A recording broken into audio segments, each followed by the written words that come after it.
napakasarap.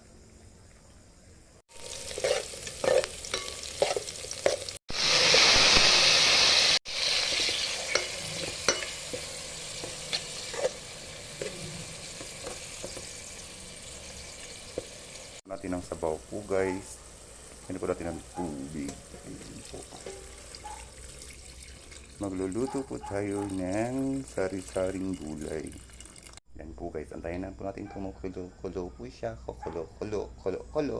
Bago po natin ilagay yung ating sari-saring gulay.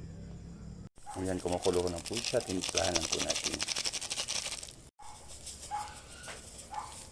Yung ating gulay na sari-sari po guys. Ayan. Yan po yung ating gulay na sari-sari na may sahog na manok na masarap. Lang po natin pakuluin nang maluto po yung ating gulay. Yan, okay na yan po guys. Ilagay na po natin yung ating spring onions. Ayan. Thank you so much for watching guys. Don't forget to follow, react, and share. Ayan. Yan, okay na yan.